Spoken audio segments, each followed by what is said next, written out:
Okay, all right. So, Janice, I wanted to ask you just something real quick. I'm going to ask everybody online on a scale of 1 to 10. Here's our live poll question.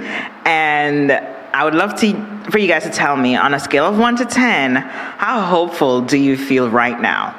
Just thinking about where we are politically, where you are on your journey, whatever you're going through, where do you feel hopeful on that scale? All right, so Janice, I wanted to ask you, what is something small but meaningful that has given you hope recently?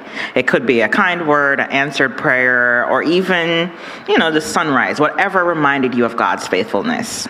Yeah, I remember I was going through, walking through a valley, and I was thinking it was things that I wanted to do. I should have done right, but I didn't do it right. But I could not get it out of my head that I did it wrong. I would wake up in the morning thinking about it, go to sleep at night thinking about it. So one night I went out to walk the dogs, and I'm like, well, look, the moon is not even out here. Look at this, just black clouds. So as I looked up, it's like one little opening in the sky in these dark clouds, and all of a sudden the moon comes out. Aww. And just like it's just staring at me, and I'm looking, and then it just disappeared.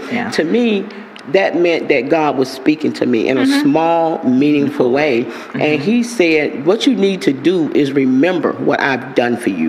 Don't think about the past and all those things. Think about what I've done for you, how I brought you out each time. I was always with you. Even though you thought I wasn't with you, I was there. So it was small, but it was meaningful. Yeah. Okay. That's beautiful. All right. So we're jumping in, guys. So grab your coffee. Send the link to a friend, maybe 3, anybody who you think needs to hear about hope today. Anyone who just really needs to be encouraged, today is the day. So go ahead and share that link with them. We're going to jump right in. All right, Janice, so tell me, what do you think? How can we hold on to hope when life feels uncertain? Now, I'm telling you, life sometimes feels real uncertain. I'm going to be real honest. The future is just a hot mess, sometimes. So I'm feeling uncertain. How can I hold on to some hope here? The thing about holding on to hope is the season is going to change no matter what. Just like winter, summer, it's all going to change. And when we get in this place where we feel as if God is not there, God is always there. He was there. Even when Daniel stood in the lion den, he was there, right there. And when we read the story, we're like, well, you know what? How could that have been? Even the Hebrew boys. So I would say in order to hold on to hope, we have to pray. Do not isolate yourself. Worship. These are things that we must do intentionally when I'm trying to hold on to hope.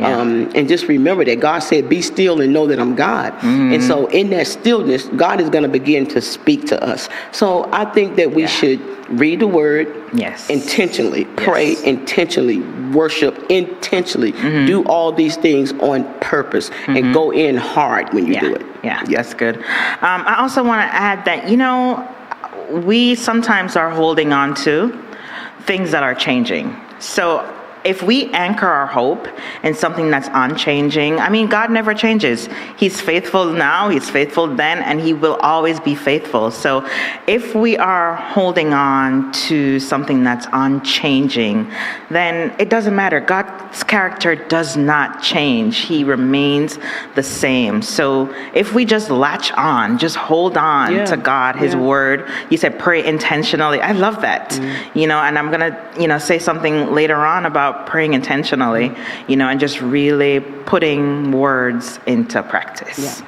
All right.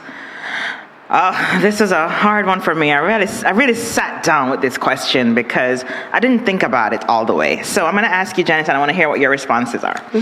What are some common obstacles that steal our hope, and how can we overcome those obstacles? One thing that comes to my mind quickly is our mindset. That's because the enemy wants to steal our mind. It says that he comes to kill, steal, and destroy. That's true. And if he get our mind, then he's taking away our hope and all these other things that go with it. And even when we're walking through the valley, if our mind is on negative things, that means hey, he got our mind. So in order to hold on to hope and not let the enemy take our mind. We must set our mind not on earthly things, but on Jesus and what he can do for us, not what the world can do for us. Yes. As you know, God is writing a story and you have a role to play.